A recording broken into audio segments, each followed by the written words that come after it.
Assalamualaikum warahmatullahi wabarakatuh. Saya Raffi Restuilahi, mahasiswa jurusan Peternakan Fakultas Pertanian Universitas Syahkollah.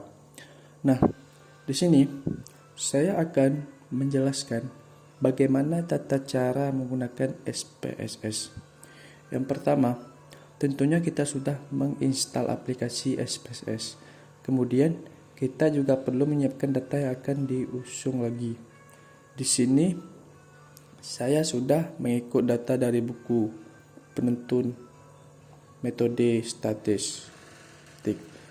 Datanya kita copy aja untuk dibawa ke SPSS. Kemudian kita bawa ke SPSS. Nah, jadi sekarang datanya kita kerjakan ke SPSS.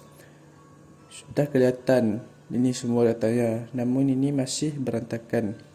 Jadi kita rapikan di variable view. Di sini kita ganti menjadi responden.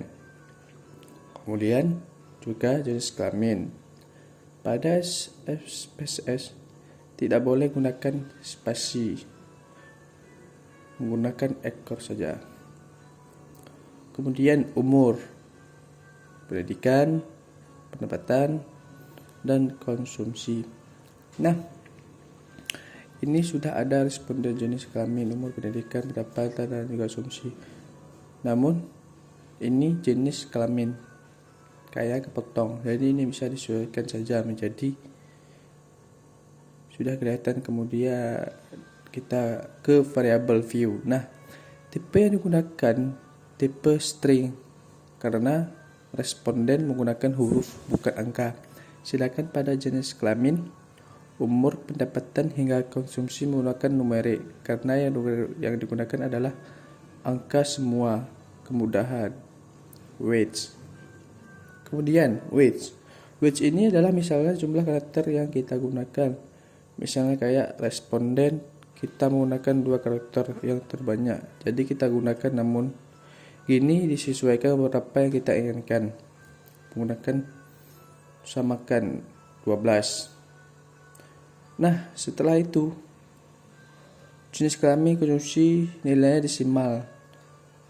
Ada 2 angka di belakang koma. Jadi ini pada tidak menggunakan desimal, jadi kita bisa mengubahnya dengan about 0 pada kolom desimalnya.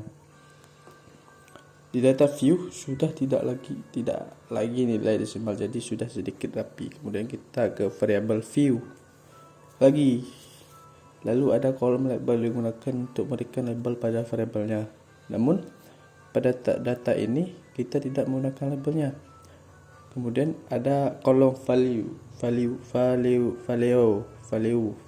Lalu di add. Kemudian klik OK.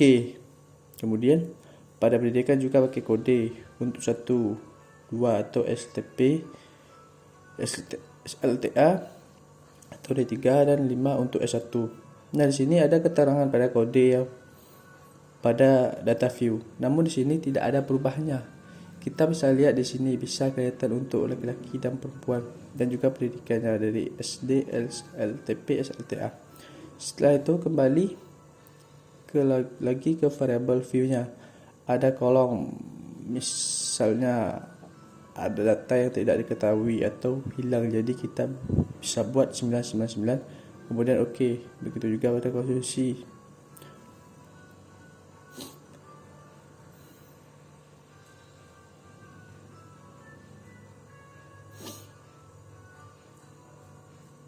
Nah, jika sudah lanjut ke kolom highlight ini ada datanya, misalnya pada respon kita menggunakan highlight. Jadi sedangkan pada jenis kelamin hingga konsumsi menggunakan center karena ini gunakan semua.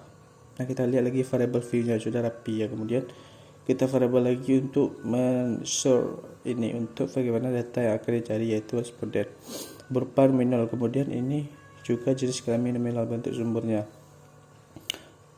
Lalu kita ke data view ini. Kan sudah semuanya. Kemudian jadi untuk mendapatkan output kita klik.